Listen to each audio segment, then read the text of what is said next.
लोकतंत्र के चौथे स्तंभ के मेरे सभी भाइयों और बहनों को भारतीय जनता पार्टी के इस शासनकाल के प्रथम वर्षगांठ पर आदरणीय यशस्वी मुख्यमंत्री भजन लाल जी के 1 वर्ष का कार्यकाल पूर्ण होने के अवसर पर आयोजित विभिन्न कार्यक्रमों में से पहला कार्यक्रम आज युवा सम्मेलन और रोजगार मेला मारवाड़ की धरा वसुंधरा जोधपुर में रखा गया। और आपके मत मस्तिष्क में ये बात आती होगी कि ये रोजगार है युवा सम्मेलन जोधपुर में ही क्यों रखा, जयपुर, उदयपुर, अजमेर, कोटा या राजस्थान के अन्य शहरों में क्यों नहीं रखा। जोधपुर के रखने के पीछे उद्देश्य यही है, हमारा राजस्थान का द्वितीय बड़ा शहर है, वहाँ से हमारे 3 बार राजस्थान की सरकार में मुख्यमंत्री बने हैं और गत सरकार के मुखिया वहाँ से रहे हैं। और उन्होंने अपने कार्यकाल के दौरान कभी भी ऐसे रोजगार के मेले कर युवाओं को प्रोत्साहित नहीं किया। जीवन में अपने माता पिता की, अपने परिवार की अपेक्षाओं पर खड़े उतरने का अवसर नहीं दिया और उनके अंदर जो प्रतिभा है उस प्रतिभा के अनुसार रोजगार पाने का अवसर नहीं दिया। और जब कभी भी दिया तो पेपर लीक, नकल, डमी कैंडिडेट और ऐसे अनेक राजस्थान की हमारी जो आरपीजी है उस पर दब्बा लगाने का कार्य किया। इसीलिए हमने आज रोजगार का यह मेला तीसरा और युवाओं का 1 वर्ष पूर्ण होने पर जोधपुर में रखा। वहाँ का चूँकि आप सब ने लाइव देखा है, अपना रिकॉर्ड किया, इसलिए उस बारे में ज़्यादा कुछ निवेदन नहीं करूँगा।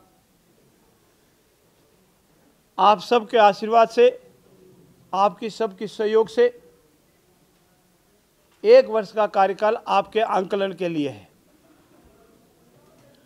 और ये आंकलन करते समय आप इतना अवश्य देखें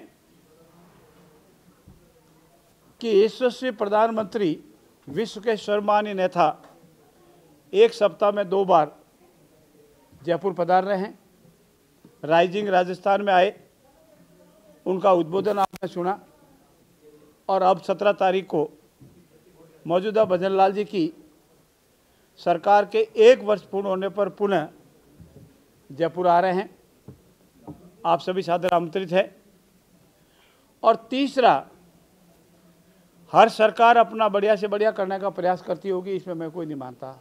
कितना कम हुआ, ज़्यादा हुआ, ये आंकलन जनता और आप भाइयों का है। लेकिन आपने राजस्थान में ये तीसरा राइजिंग राजस्थान और अन्य नामों से हमारे उद्योग कैसे पनपे, उद्योग कैसे लगे, इसको देखा है। 2015 में भी देखा और 2022 में भी देखा। लेकिन ऐसा अन्य प्रदेशों में भी आप रिकॉर्ड करते हैं, अपने साथियों से सुनते होंगे, हिंदुस्तान के अन्य प्रदेशों में।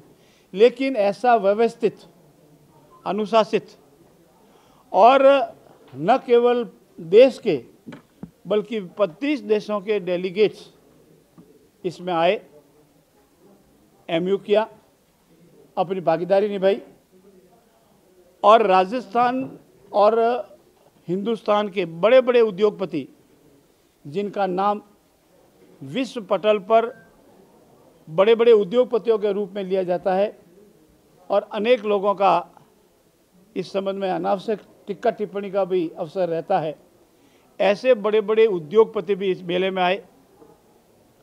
विश्व बैंक के अधिकारी भी इस मेले में आए। प्रधानमंत्री जी के अलावा आदरणीय नितिन जी गडकरी समेत अनेक केंद्रीय मंत्री आए और अनेक संगठनों के लोग भी आए। और ऐसे मेले में 35,000 लाख करोड़ का एमयू होना कोई सामान्य बात नहीं है, पर मैं आपके नॉलेज में जो ला रहा हूँ कि उसके बाद एक बार हमने उस पोर्टल को रुकवा दिया कि बहुत ज़्यादा हो गया, इसका जितना हम क्रियान्वित कर पाएंगे, लेकिन कल से हमने पूरा पोर्टल वापस खोल दिया है।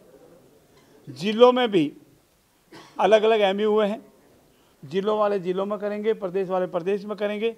और आपकी तो जानकारी में है, फिर भी बताना चाहता हूँ कि क्या हम सिर्फ कहते ही हैं या इसका हिसाब भी देंगे।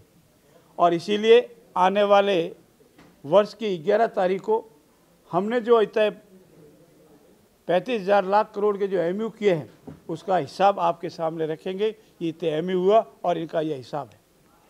और ऐसा आज तक किसी भी मुख्यमंत्री जी ने नहीं किया है कि हम जो करेंगे उसका हिसाब आपको देंगे, खुले रूप में देंगे, ऐसी कोई मेरे पत्रकार वार्ता में हिसाब देंगे। दूसरा, युगों से हमारे प्रवासी हिंदुस्तान में और हिंदुस्तान से बाहर रहते हैं, उनको याद करना, उनको अपनी माटी की याद दिलाना, उनका अपनी माटी के प्रति महत्व बढ़ाना। इसलिए प्रवासी दिवस के रूप में हमने 10 तारीख को प्रवासी राजस्थान दिवस मनाने का निर्णय किया। और इतना ही नहीं, एक पूरा अलग विभाग प्रवासी राजस्थानियों के लिए खुलेगा और उसमें ये जो एमयू हुए हैं वो तो अपने विभाग में जाएंगे, लेकिन प्रवासियों से संबंधित सारी समस्याएं हैं, समाधान है, उसके लिए वो विभाग काम करेगा। अभी विचाराधीन है, सरकार का विचार है, अंतिम निर्णय होना है कि हम विभिन्न प्रदेशों में भी हमारा एक कार्यालय खोले, जहाँ जहाँ हमारे प्रवासी ज़्यादा है, उनको वो समस्या है तो खाली जयपुर आकर के या और कहीं नहीं कहीं वहीं अपने, जैसे आजकल अम्बेसी होती है, ऐसा भी प्रयास है। तो ये सब इसीलिए कि हमारा राजस्थान समृद्ध और विकसित बने। हमारा राजस्थान समृद्ध और विकसित बनेगा तभी हिंदुस्तान समृद्ध और विकसित बनेगा। आज के रोजगार मेले के संख्या मैं आपको नहीं गिनाऊं, मेरे प्रेस नोट में सारी संख्या है कितने आज दिन तक हमने रोजगार दे दिए। पहले 15,000, फिर 8,000 और आज फिर करीब 22,000। और हमारा ये संकल्प है, आज हमने 56,000 से अधिक की वैकेंसी का नोटिफिकेशन जारी कर दिया है और वो नोटिफिकेशन के माध्यम से ये 56,000 की नियुक्ति हम और देंगे। और हमारा ये संकल्प है कि इस वर्ष 1 लाख से अधिक सरकारी नौकरियां देंगे और हमारे 5 वर्ष के कार्यकाल के दौरान हम 4 लाख सरकारी नौकरी, 4 लाख से भी अधिक सरकारी नौकरियां और लगभग करीब 10 लाख बेरोजगार नौजवान भाइयों को, बेटों को रोजगार के अवसर उपलब्ध कराएंगे।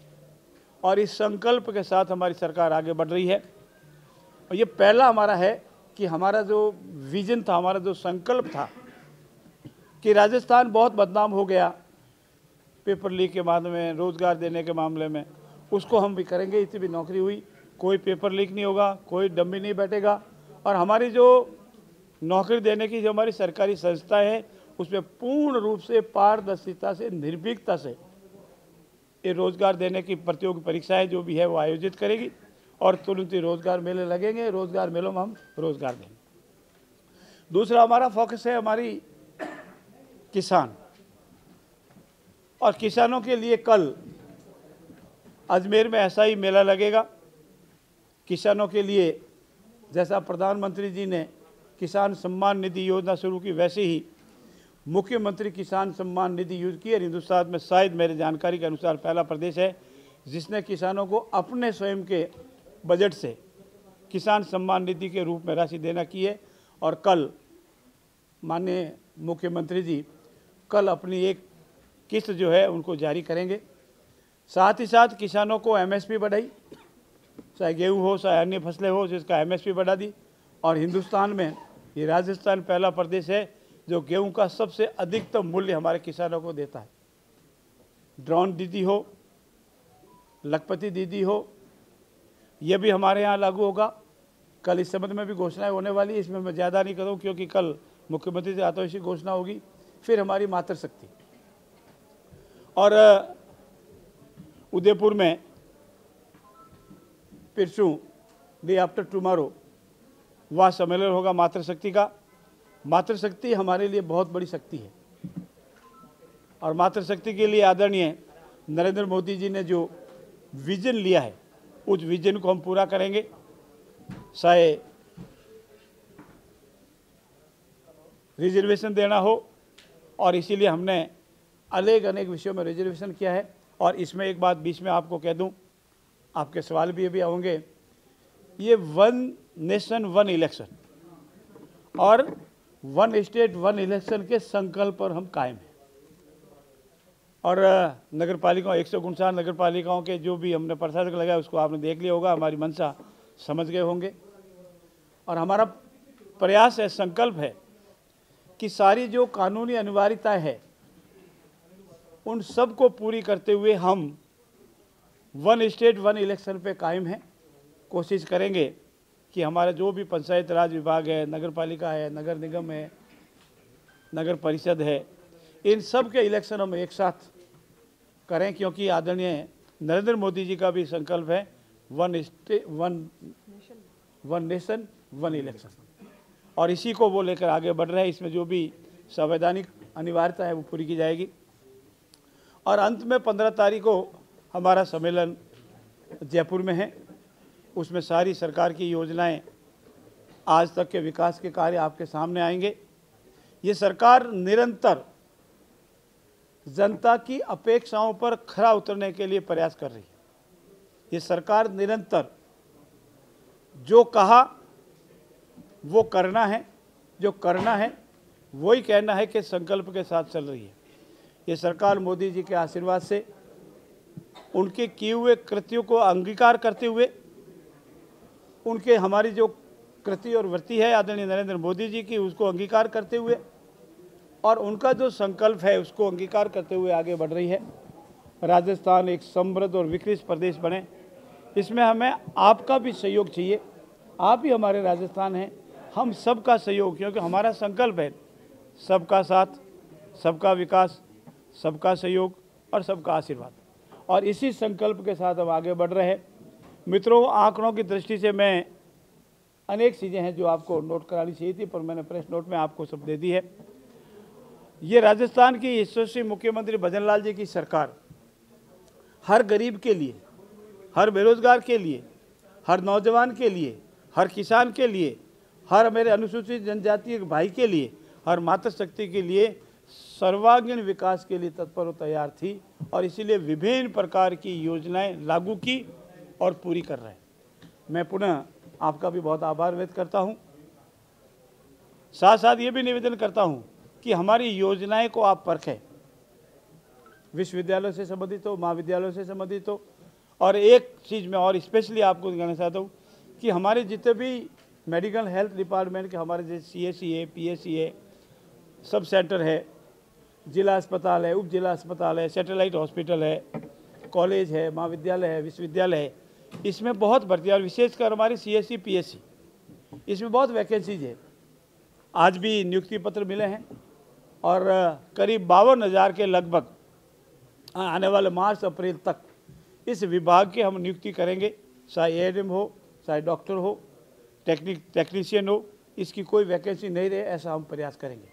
साथ ही साथ अन्य विभागों में भी नियुक्ति देंगे और काश्तकारों को पूर्ण रूप से काश्त की जो खेती है उसका समर्थन मूल्य मिले, उसकी फसल का मार्केट उसको पूरा मिले, खाद बीज उसको समय पर मिले।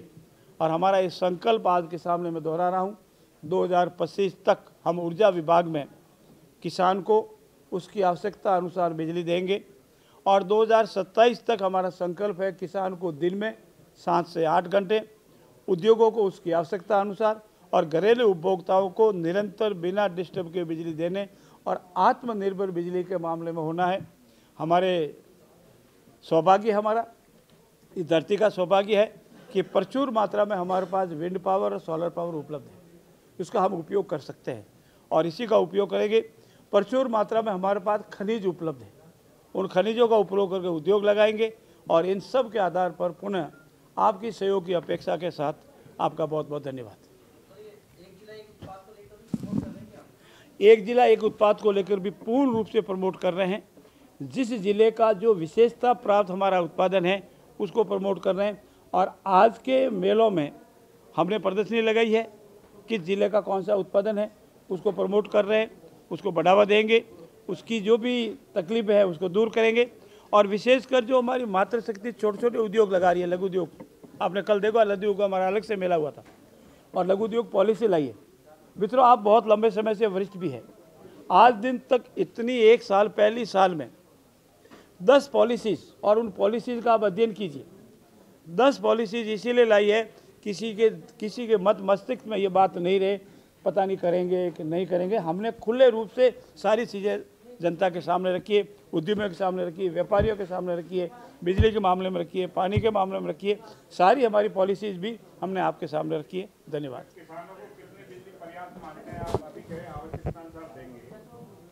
किसानों को 7 से 8 घंटे बिना रिपेयर मिल जाती है, वो उनके लिए पर्याप्त है राजस्थान परिप्रेक्ष्य में।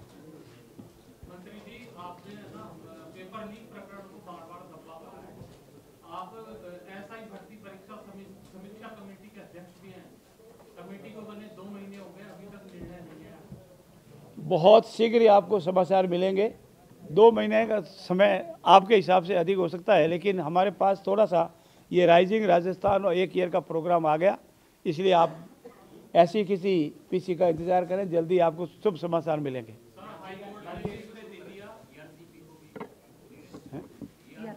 हाँ, आपके ज्ञान के लिए बता दूं, आदरणीय नरेंद्र मोदी जी के जिस दिन जयपुर पधारना होगा, उसी कार्यक्रम में हमारा जो ERCP है, यमुना जल समझौता है और अन्य जो समझौते हैं जल से संबंधित, क्योंकि किसी भी उद्योग के लिए जमीन, जल और बिजली और फिर मैन पावर, ये 4 चीज़ें जरूरी होती है।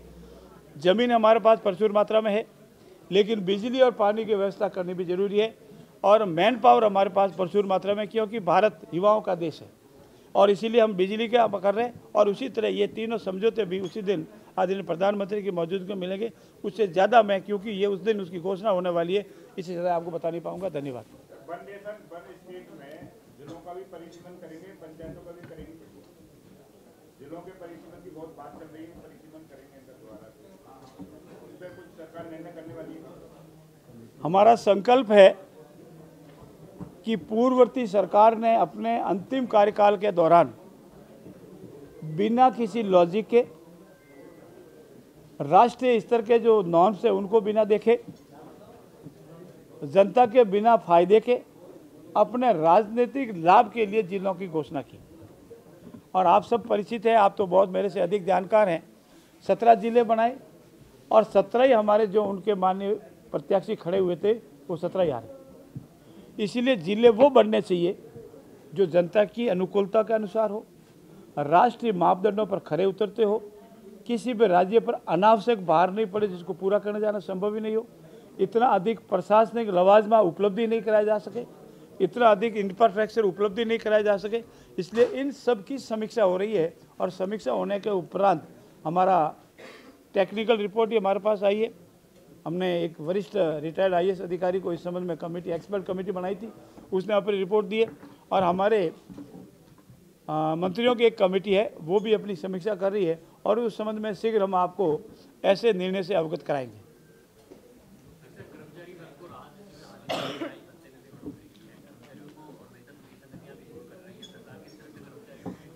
धन्यवाद आपका। पिछली बार पीसी में हमने आपको बताया था जब हमारी कैबिनेट थी।